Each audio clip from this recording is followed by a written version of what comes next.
Desde a descoberta do pré-sal em 2006, a Petrobras tem sido alvo do interesse de agentes do mercado internacional.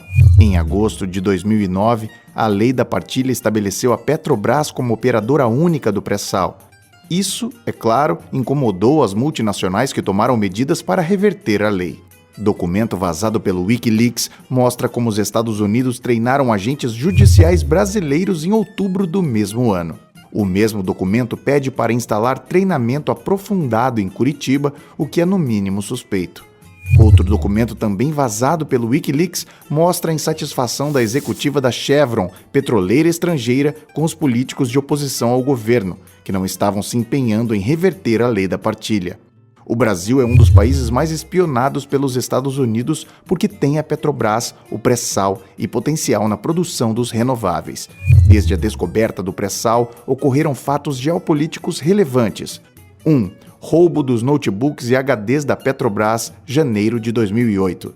2. Reativação da quarta frota dos Estados Unidos, abril de 2008. 3. Lei da partilha do pré-sal, agosto de 2009. 4. Estados Unidos treinam agentes judiciais brasileiros, outubro de 2009. 5. Reunião de executiva da Chevron no consulado dos Estados Unidos sobre a reversão da lei da partilha, dezembro de 2009. 6. Protestos de junho de 2013. 7. Brasil e Petrobras são alvos da espionagem dos Estados Unidos 2013. 8. Operação Lava Jato e Cooperação Internacional, março de 2014. 9. Golpe do impeachment da presidenta Dilma Rousseff, maio de 2016. 10. Temer assume a agenda das multinacionais do petróleo a partir de maio de 2016. O governo Temer adotou uma política de preços que desfavorece a Petrobras, bem como o desenvolvimento econômico do país. Nenhum país se desenvolveu exportando petróleo por multinacionais. A recente greve dos caminhoneiros, com suas consequências econômicas e sociais, são mais uma prova do caráter estratégico do setor. Durante a Copa do Mundo, entrou em votação um projeto de lei do deputado federal José Carlos Aleluia, DEM Bahia, que possibilita que a Petrobras privatize até 70% do petróleo da seção onerosa. Esses fatos foram expostos pelo presidente da AEPET, Associação dos Engenheiros da Petrobras, Felipe Coutinho, em uma entrevista à Rádio Mundial News FM. A AEPET, em defesa da estatal e da soberania nacional, vem promovendo um trabalho no campo das ideias, questionando a atual administração da companhia e trazendo à tona toda a verdade para a população. Quer entender melhor? Assista os melhores momentos da entrevista. A entrevista foi concedida a Helena Reis e Paulo Passarinho.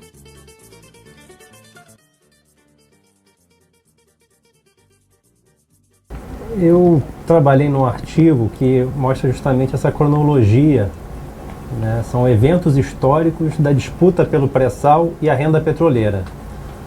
Então eu mostro desde 2006, final de 2006, a Petrobras comprova a hipótese da existência do pré-sal. A investigação, quer dizer, a hipótese da existência do pré-sal é algo que já vinha sendo pensado há bastante tempo pelos geólogos da Petrobras, e eles chegaram justamente a esse modelo da bacia sedimentar brasileira e a possibilidade de haver óleo na camada abaixo do sal justamente pelos anos de monopólio estatal exercido pela Petrobras. Então, é graças ao monopólio estatal exercido pela Petrobras que possibilitou o conhecimento integral da bacia sedimentar brasileira, que levou a Petrobras a um nível de conhecimento tal que conseguiu formular o modelo, a hipótese da existência do pré-sal.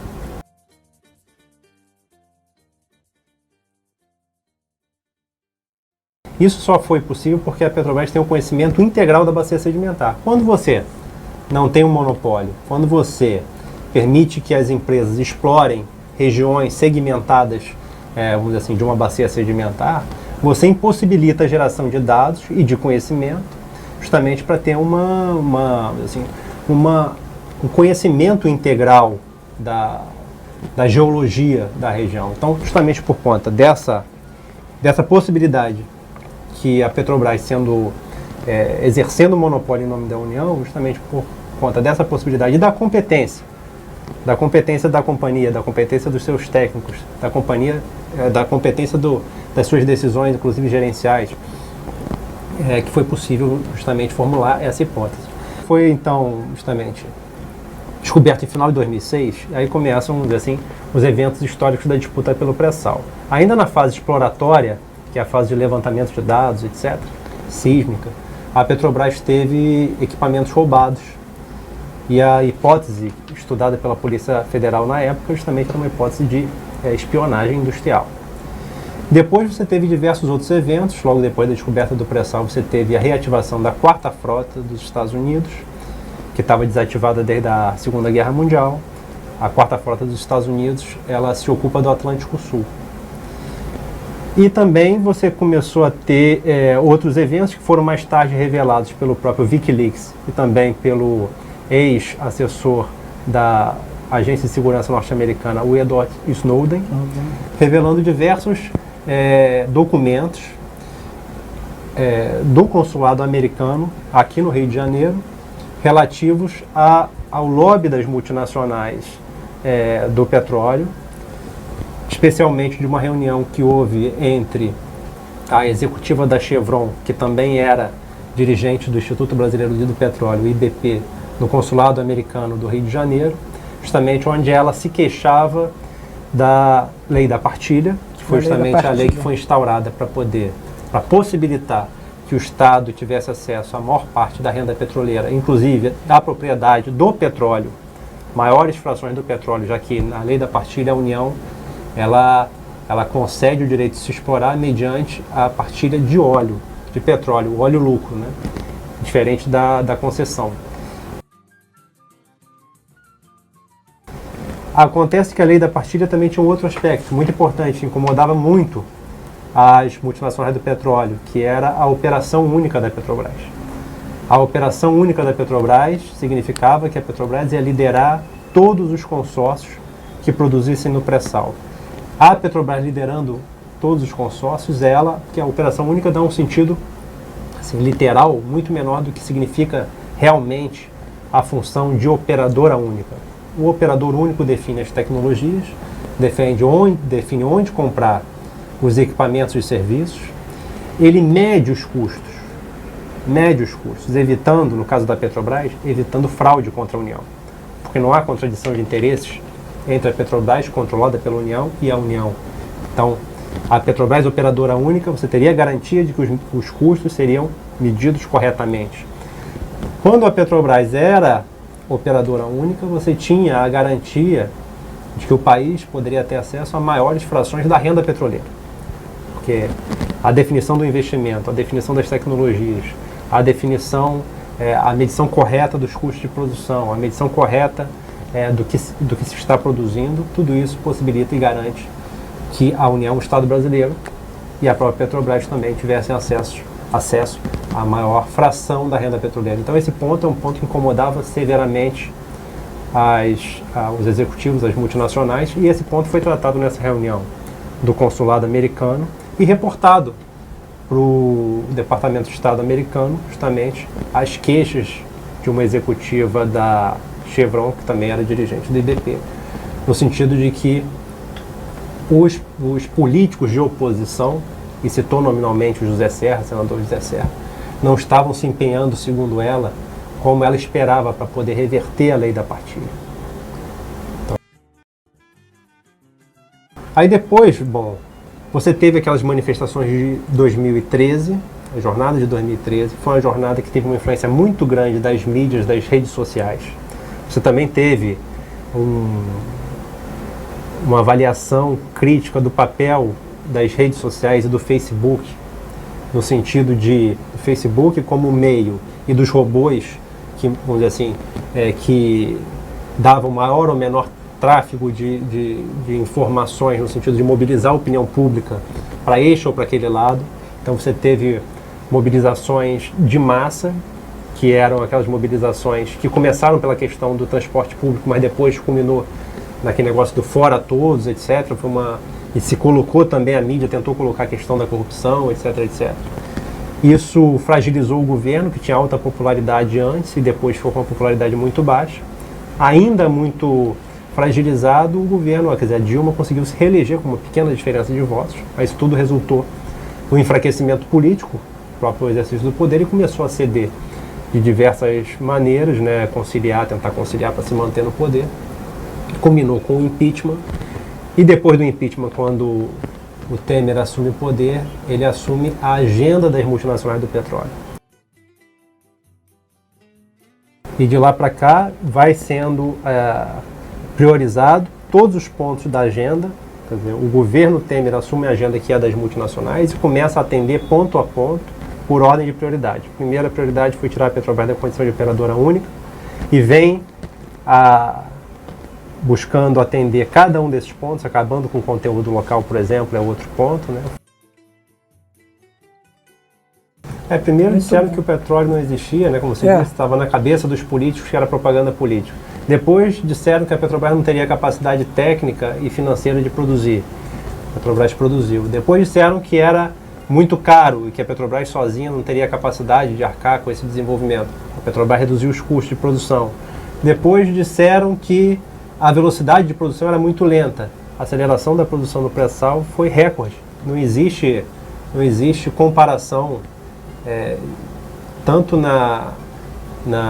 no Golfo do México quanto no Mar do Norte, que também tem campos similares em águas profundas. A velocidade de produção, de crescimento da produção do pré-sal foi muito maior do que esse desempenho histórico do aumento da produção nessas regiões, na época em que elas tinham produções crescentes. Então, aumentou a produção rapidamente. A produção já representa mais da metade, a produção do petróleo no pré-sal já representa mais da metade da produção brasileira. Logo depois da descoberta do pré-sal, também houve treinamento de agentes judiciais brasileiros, tanto da Justiça Federal quanto do Ministério Público Federal, em cooperações internacionais com o Departamento de Justiça norte-americano, treinamentos aqui no Rio de Janeiro, e treinamentos, vamos dizer assim, foi definido nesse documento que está vazado, que a gente cita no nosso estudo. Eles pediram um treinamento avançado em Curitiba. E isso tudo antes da Lava Jato.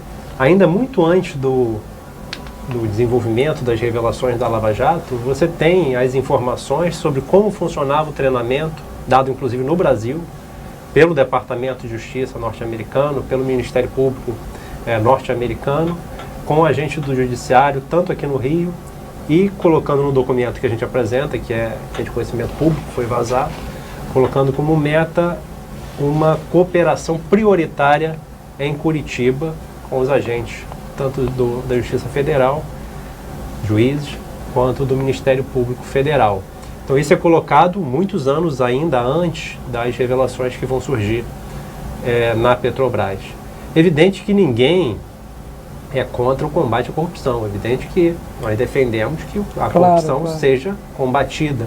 O que a gente questiona, e que é legítimo questionar, é a forma como esse combate é feito e as consequências dessa forma de se combater a corrupção. A quem beneficiou e a quem beneficia se combater a corrupção com os métodos que vêm sendo adotados, notadamente na Lava Jato. Então é essa questão que é importante se colocar. Combater a corrupção, sim. Agora, qual é a melhor forma de combater a corrupção? Garantindo que as empresas brasileiras, a empresa estatal brasileira, a principal, maior empresa brasileira, que é a Petrobras, os recursos naturais, especificamente o petróleo, como é que você combate a corrupção, visando garantir à população o acesso à renda petroleira e ao melhor uso da Petrobras? A construção da ignorância sobre a Petrobras se deu basicamente em cima do escândalo, do tratamento midiático escandaloso da questão da corrupção, sempre colocando a questão da corrupção com um tamanho que seria gigantesco, uma corrupção que teria lesado a empresa praticamente de morte, que é algo totalmente falso. porque isso se verifica através dos dados dos balanços da Petrobras, você percebe através dos dados dos balanços da Petrobras, em que a corrupção não afetou o caixa da Petrobras, não afetou severamente, eu digo severamente, tanto o caixa quanto a geração operacional de caixa anual da Petrobras, quanto a liquidez corrente, que é a capacidade de arcar com as dívidas de curto prazo.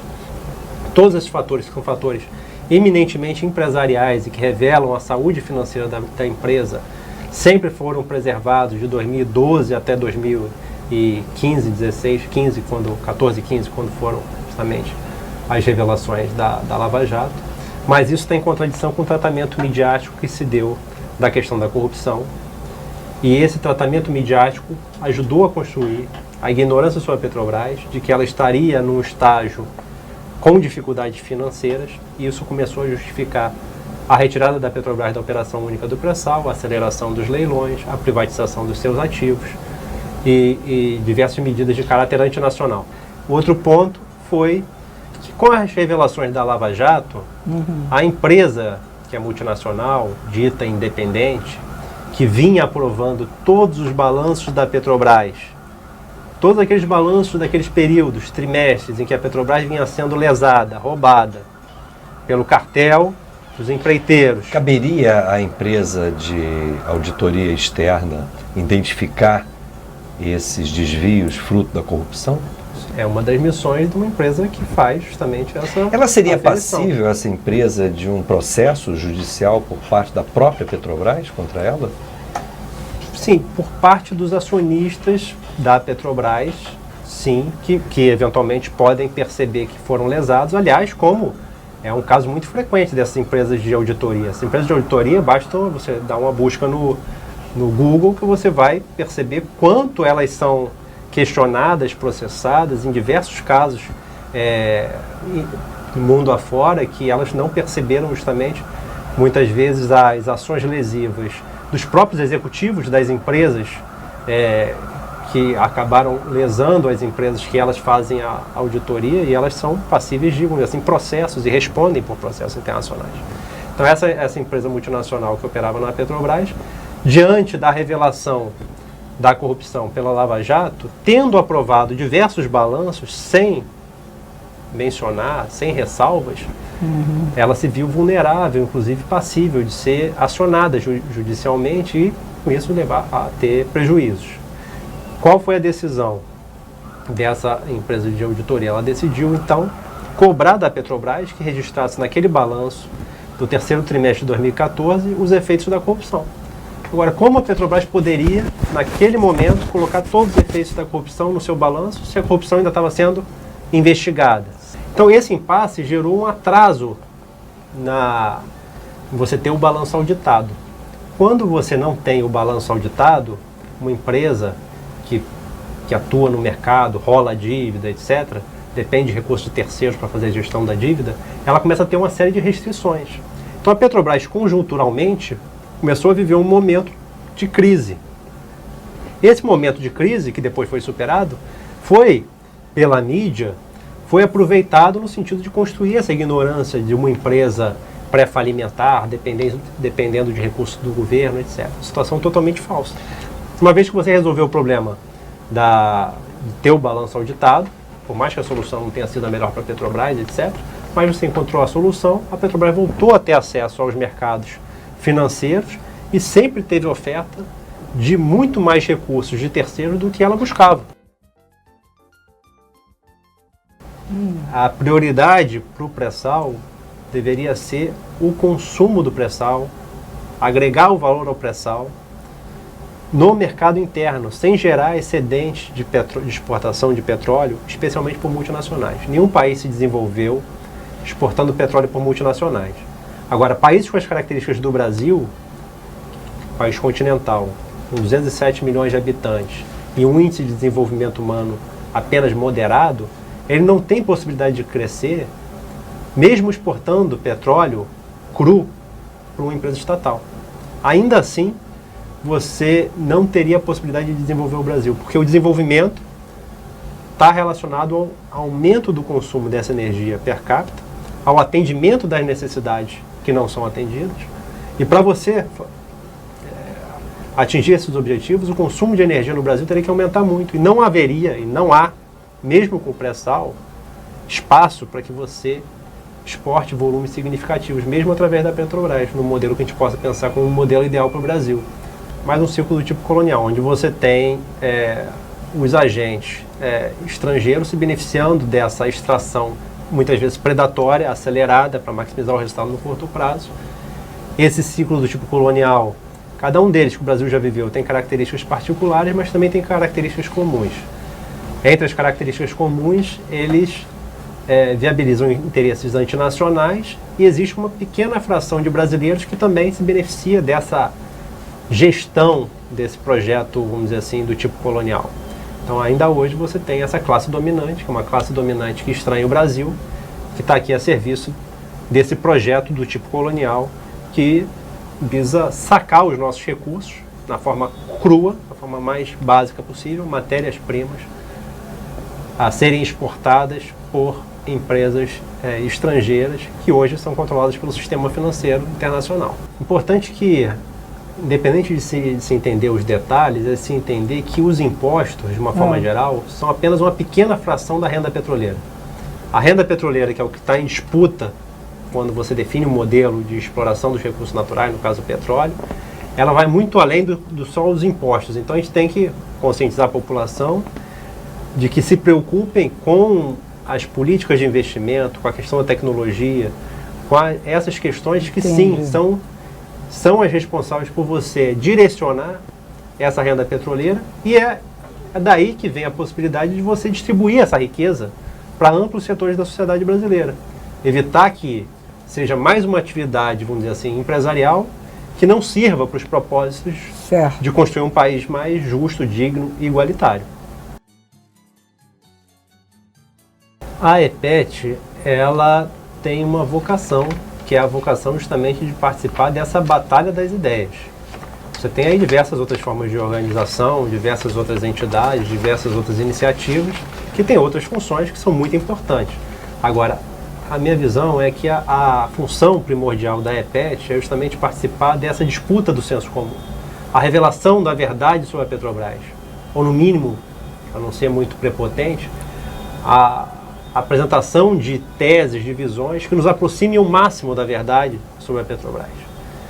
Porque isso é muito importante, porque a partir do momento que você constrói uma consciência sobre a importância e a realidade da Petrobras, você possibilita que as pessoas se organizem, que as pessoas se unam, os trabalhadores, os estudantes, os aposentados, que têm interesses comuns relacionados à apropriação e distribuição da renda petroleira, que eles possam se articular politicamente, etc., para conseguir fazer valer os seus interesses. Quando você adota uma política de preços alinhada aos internacionais, mas quando você fala que pratica preços alinhados, não basta. Na verdade, são preços que são mais altos que os internacionais. Sobre os preços internacionais, você estima custos operacionais da atividade de importação, você estima o lucro dos operadores que importam e um prêmio de risco. Então, na medida que quando você pega esses fatores, você soma o preço dito internacional, uma referência internacional, e você estima esses valores muito altos, você começa a praticar preços, por exemplo, do diesel na refinaria, calculados dessa forma, e esse cálculo, especialmente dessa parte que você acresce aos preços internacionais, está majorada, você permite que a atividade de importação por terceiro seja lucrativa. Você tem os importadores colocando diesel no Brasil a um preço mais baixo do que a Petrobras vende na refinaria. Nessa hora, você tem o diesel encalhado na refinaria. Você não consegue comprador para o diesel. Esse diesel que encalha obriga as refinarias a baixarem a carga. Você não tem o destino a um dos produtos do refino. Então, com isso, as refinarias da Petrobras chegaram a 1/4 de ociosidade. 30% de ociosidade, em média, no Parque Nacional. E quem estava importando? Estava se importando petróleo, especialmente por conta do petróleo não derivados, o diesel. Foi o primeiro ponto que a gente já revelou em dezembro de 2017, que durante todo o ano vinha acontecendo. Diesel produzido nas refinarias da costa leste dos Estados Unidos, sendo trazidos para o Brasil por grandes traders, que são comerciantes multinacionais, empresas gigantescas multinacionais, que controlam esse comércio, e colocados no Brasil para distribuição pelos concorrentes da Petrobras. Inclusive com a BR Distribuidora diminuindo sua participação. E essa prática, ao contrário do que afirmava a direção da companhia, ela não maximizava o valor gerado pela Petrobras. Essa perda de mercado, inclusive, foi reconhecida pela própria Petrobras em diversos balanços, em que ela mostrava essa redução nas vendas e dizia que era consequência da política de preços, e por muitas vezes ela fez ajustes na política de preços.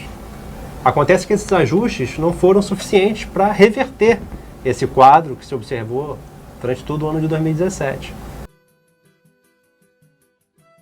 Eles defendem as mesmas teses, eles defendem a política de preços e defendem o plano de negócios, que é um plano de negócios inadequado, porque tem uma meta que é a redução da dívida, da alavancagem, que não é adequada, tanto o índice que eles colocam, a escolha do índice como estratégico, quanto o valor do índice e o prazo para se atingir esse índice, tudo isso força a uma necessidade que é a da privatização de 35 bilhões de dólares em ativos da Petrobras de 15 a 18. A gente considera que a meta é inadequada, que o valor da meta também não deve ser esse, muito menos o prazo. E a gente aponta que, na verdade, o plano que se pretende é a privatização. E a consequência da privatização são esses índices nesses prazos. Então é uma inversão de causa e efeito, que a gente vem criticando desde antes até hoje. Esse plano de negócio, nossa visão, precisa ser mudado. E a atual gestão defende o plano de negócio e defende a política de preços. Porque a greve dos caminhoneiros levou a uma necessidade do governo influenciar, definir uma nova, congelar os preços do diesel, a Petrobras reduzir, no auge da crise, 10% o preço do diesel, o governo depois congelar, criar um programa de subvenção. Toda essa interferência do governo no mercado tem um efeito de aumentar o prêmio de risco dos importadores. Então, um daqueles fatores que eu coloquei, que se deve somar ao preço do diesel no mercado internacional, que é os custos operacionais justamente dessa operação de importação, o lucro do operador, da cadeia de operadores, né? E o prêmio de risco, esse prêmio de risco aumentou muito, justamente por causa dessa interferência do governo. O governo congelou os preços, prometeu que vai pagar o que for diferente, etc. E a Petrobras, eventualmente, pode fazer novos ajustes na sua política de preços, por conta dessa pressão social e do governo. Então, tudo isso é precificado em termos de riscos. Quando os concorrentes da Petrobras precificam isso tudo em termos de risco, então, na verdade, o que acontece é que o nosso mercado fica menos atrativo, potencialmente menos lucrativo. Agora, no plena Copa do Mundo, está sendo colocado em regime de urgência um projeto do deputado federal Zé Carlos Aleluia, do DEM da Bahia, que é um projeto que já tem algum tempo, mas foi colocado agora na ordem do dia pelo presidente da Câmara, o Rodrigo Maia, do DEM aqui também no Rio de Janeiro, colocou esse tema para ser debatido em urgência em plena Copa do Mundo. E esse projeto do deputado Aleluia, o que ele possibilita? Ele possibilita que a Petrobras privatize até 70% do petróleo do regime, que é regido pelo regime da seção onerosa. A Petrobras tem direito a produzir 5 bilhões de barris de uma acumulação altamente produtiva, que reúne 5, 6 campos de petróleo altamente produtivos, que inclusive já estão entrando em produção, já são os principais responsáveis pelo aumento da produção no Brasil, agora no segundo semestre, entrando centenas de milhares de barris agora no segundo semestre. Então, é uma acumulação e um regime de operação que já é realidade. O Petrobras tem um contrato celebrado com a União, em que dá a ela o direito intransferível de produzir 5 bilhões de barris dessa acumulação que é estratégica, altamente produtiva e já é uma realidade. Aí vem um deputado e coloca uma lei possibilitando que a Petrobras privatize até 70% dessas reservas, transferindo esse direito para empresas privadas ou estatais multinacionais. Que o presidente da Petrobras, o Ivan Monteiro, na véspera da aprovação do regime de urgência, esteve em Brasília se reunindo com o presidente da Câmara dos Deputados, o Rodrigo Maia, e também com o presidente do Senado, Eunício Oliveira, além de outras lideranças, e defendeu lá publicamente que esse projeto era interessante para a Petrobras. A EPET tem participado da Batalha das Ideias. Sim. E tem revelado para a sociedade a importância da cessão onerosa, que a Petrobras deve manter esse direito, não deve transferir esse direito para um petróleo que é altamente produtivo e já é uma realidade atual da empresa, uma empresa que não tem necessidade de privatizar seus ativos, muito menos alienar seus direitos sobre a exploração do petróleo, porque ela tem reservas em caixa elevadíssimas, então de 20 e poucos bilhões de dólares. Tem geração de caixa anual também sempre acima de 25, 27 bilhões de dólares. Tem uma condição operacional altamente saudável, não tem a menor necessidade de se livrar do direito de explorar reservas altamente produtivas, rentáveis, lucrativas, muito menos também ativos. Então a gente tem apresentado isso e, além disso, a gente tem apresentado para a sociedade o nome de cada um desses deputados entreguistas da cessão onerosa. A partir do momento que o governo Fernando Henrique decidiu colocar ações da Petrobras na Bolsa de Nova York, você abriu uma vulnerabilidade na administração da principal empresa brasileira, que é uma empresa estatal e estratégica, que até hoje não foi sanado. Então, você teve diversas consequências da submissão da Petrobras, da subordinação da Petrobras às regras e legislações, interpretações que são tomadas a partir desse fato concreto que foi colocar ações na Bolsa de Nova York. Então, a partir de então, houve uma redução do nível de soberania sobre como melhor administrar a Petrobras do ponto de vista do interesse do Brasil. Os governos Lula e Dilma não reverteram essa vulnerabilidade na medida em que não recompraram essas ações. Isso podia ter acontecido. Então, historicamente, a Petrobras vem sendo tutelada por legislações, regras e interpretações internacionais que, via de regra, são antinacionais, do seu ponto de vista do desenvolvimento do Brasil. Culminou recentemente com justamente, eu nem chamaria de acionistas, mas assim, os portadores das ações da Petrobras, muitos fundos abutres, por exemplo, que compraram oportunisticamente depois da crise instalada pela revelação da Lava Jato, compraram as ações justamente com esse objetivo de promover esse processo nos Estados Unidos, que é uma coisa muito comum. Existem fundos abutres que estão especializados em ficar mapeando empresas em momentos de crise e vulnerabilidade para comprar, e já tem uma banca de advogados especializada para entrar na justiça dos Estados Unidos para poder extorquir essas empresas.